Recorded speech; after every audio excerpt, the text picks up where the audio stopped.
This channel is dedicated to the topic I am personally an expert on: Russian Christianity. I don't talk much about Judaism, Buddhism, or various polytheistic beliefs, although all of these are widely represented in Russia. However, I sometimes make videos on seemingly unrelated topics because they provide my viewers with important context and allow for better understanding of Christianity in modern Russia, in current social, political, economic, and cultural circumstances. Today, I want to address one of these topics. Although I am not a specialist in this exact issue, I hope I can still offer you some insight that allows for a better understanding of the context in which Russian Christians live, practice, and worship. Let's talk about Russian Muslims. To be more precise, I should probably say Muslims in Russia. Just like with Christianity, using Russian as an adjective could be quite complicated. In the Russian language, there are two words that can be translated as Russian. The first one, Русский, stands for ethnicity, culture, and language. The second, Российский, stands for the state and citizenship. Although there are ethnic Russian reverts to Islam, probably thousands, the exact number is unknown. Most Muslims in Russia belong to other ethnic groups. At the same time, most of the lands to which these groups are indigenous have been part of Russia for centuries. After all, Russia is among the most ethnically, culturally, and linguistically diverse countries in the world. This applies to religious diversity as well. How many Muslims are there in Russia? Just like with Christians, this is not an easy question, because it is not always clear who can be called a Muslim. From the theological standpoint, it actually is, because generally in Islam there are clear criteria for both reverts, that is how converts are usually called, and someone who grew up in a Muslim faith. However, especially in societies with a centuries-old religion, many people identify as Muslims out of their cultural, national, ethnic, or family tradition, while at the same time living their lives in a secular manner. Most surveys and demographic studies rely on self-identification by asking a question like, "What is your religious identity?" Of course, when it comes to Islam and Christianity, researchers usually ask additional questions about particular denominations or schools. For example, whether one is Sunni or Shia, or even any particular teaching or school within Islam. When it comes to the Russian population, I have seen a great variety of numbers, from 5% to 30% of Russians identifying as Muslims. Many of such studies are either biased or inaccurate, so realistically we could say there are about 10 to 15% of people in Russia who identify as Muslims. This is still quite a big stretch, but much more realistic. Now, let's stop for a minute and imagine what we know about Russia so far.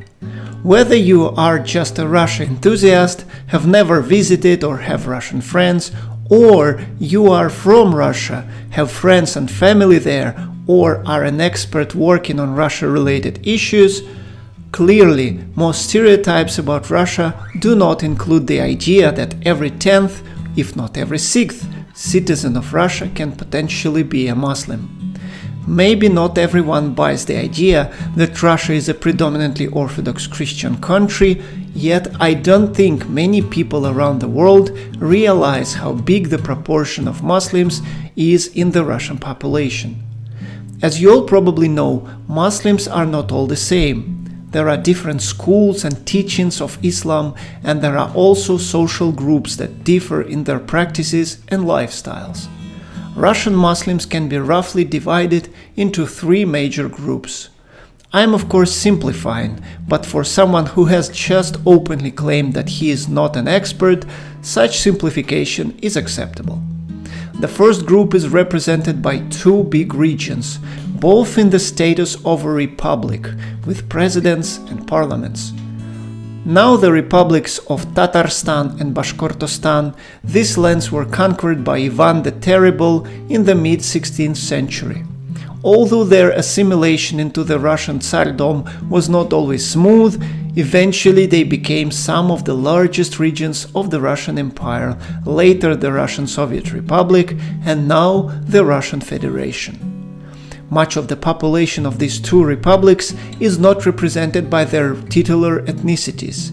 For example, there are more Russians living in Bashkortostan than even Bashkirs.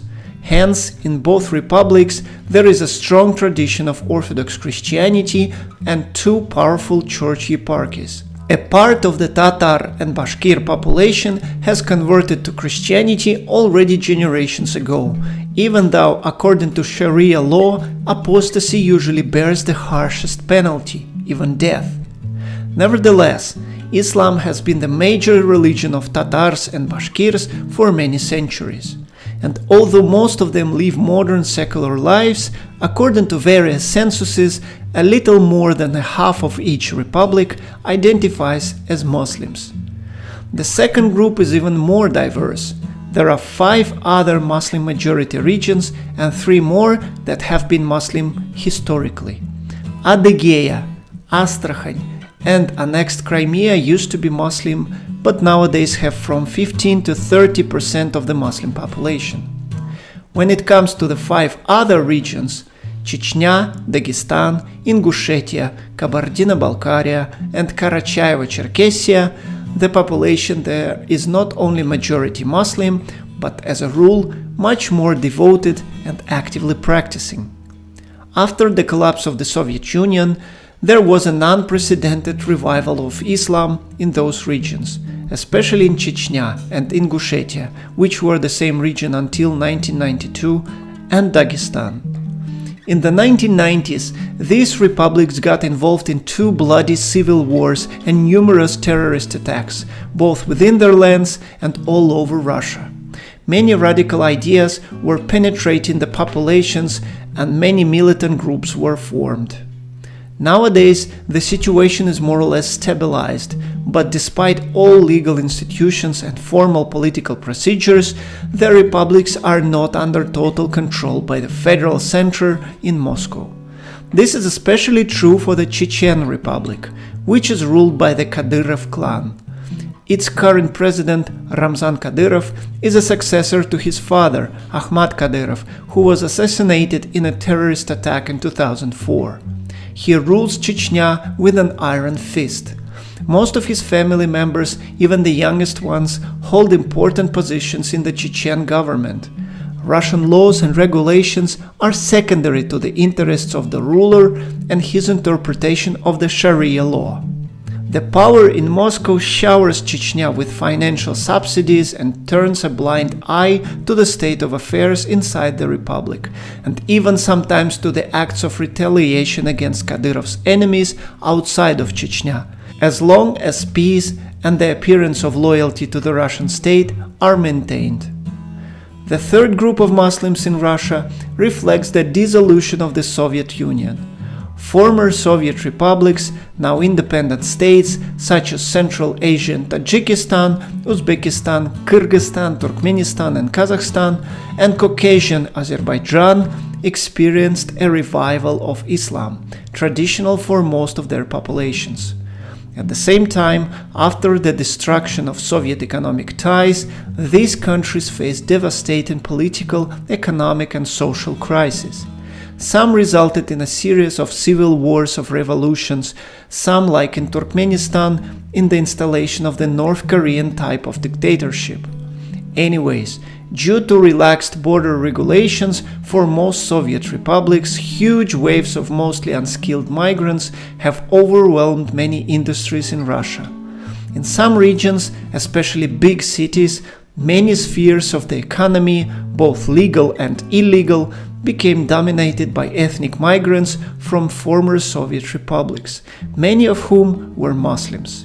Construction sites, vegetable markets, car repair shops, taxi, delivery, but also illegal substances, prostitutions, and organized crime, many of these markets were shared between local Russians and migrants.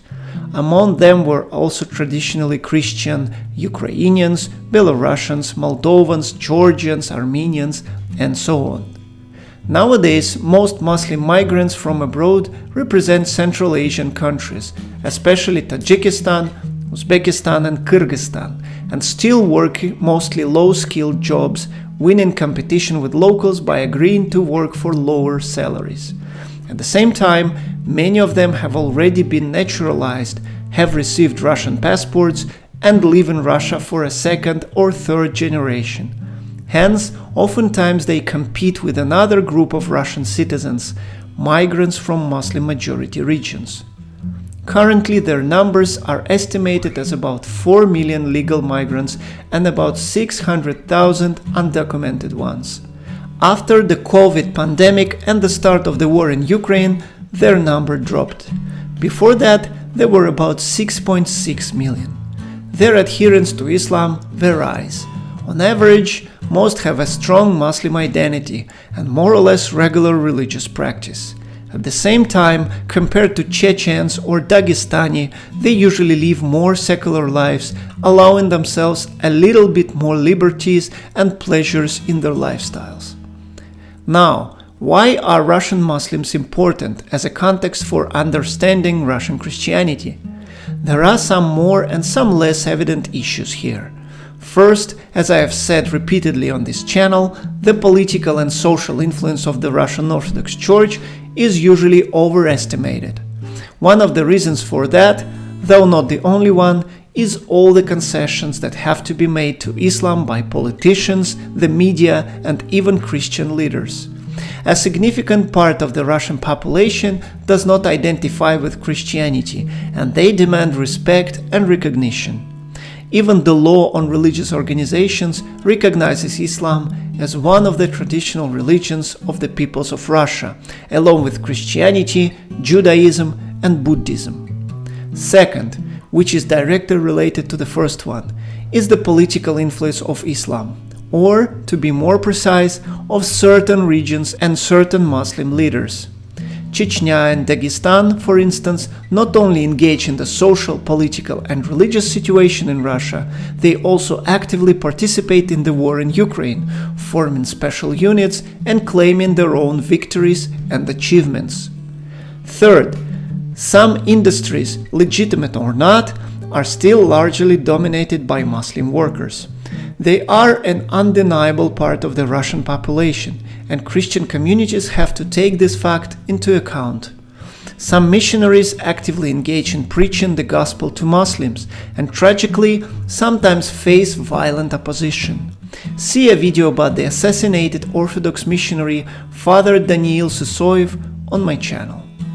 Due to many spheres actively infiltrated by Muslims, many of them end up in Russian prisons. Many believers tend to forget their disagreements and hold together in this tough environment, forming tight-knit prayer circles and communities. Russian prisons have well-developed unwritten hierarchies and an ethical code, but some Muslim groups attempt to rebel against those and only recognize their own religious rules. It is too early to talk about a substantial green movement in the Russian prison system, but there are early signs that when a critical number of Muslim inmates is reached, eventually it can be formed. At the very start of my video, I stated that I am not an expert on Muslims. I hope this brief account still has some value and provides you with important context to better understand my main subject, Russian Christianity. If you know Islam or the situation in Russia well, please give me your feedback in the comments section. Correct me if I'm wrong, add something important or interesting that I have missed, or maybe talk about different theological schools represented by diverse groups of Russian Muslims. Please like the video, leave a comment, and subscribe to the channel. I'll see you all next time.